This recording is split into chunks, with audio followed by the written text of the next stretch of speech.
value that NARC they not use to it, they feed on pity parties playing the victim take heed.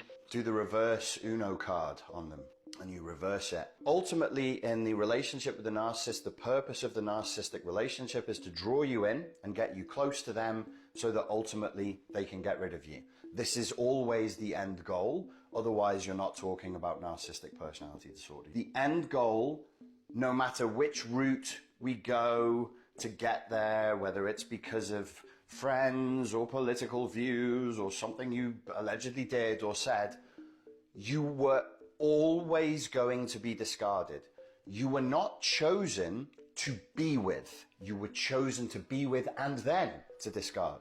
So this is always the end goal. Now, when I say play the reverse Uno card, what do I mean? If you do that to them, if you devalue them and you discard them, and when you devalue them, look, you can't fake it. I mean, this is a very childish and very impressionable personality disorder. It's not particularly street smart or savvy or good with people, which is why it's maladaptive and why they have so much trouble. But they do understand meta-communication very well because they are hypervigilant. Meta-communication is not the content of what you're saying so much as the way you're saying it. Your tone of voice, your register, your volume, your body language, your micro-expressions on your face, everything else.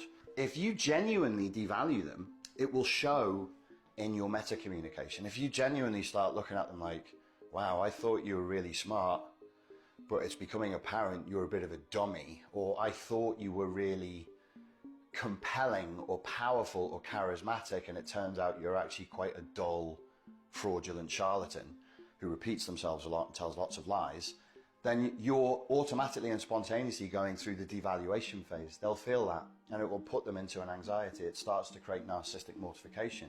If you then ultimately go from devaluing, which is what they were going to do to you, and you discard them, devalue and discard is not emotional. There isn't an opposite to adoration. So you don't go from I adore you to I despise you. No, they feed off all that. Because if you despise somebody, you're like, you're my nemesis. You're the, Satan to my Jesus, or whatever your thing is. You're creating more drama, and there's more emotion. They don't care whether you love them or you hate them, as long as they are significant. This renders them insignificant. Anything that renders them insignificant causes them to experience the death. The false self loses energy. It powers down, it powers down, and they panic because they feel like they're dying, because that's all they have is their false delusional self.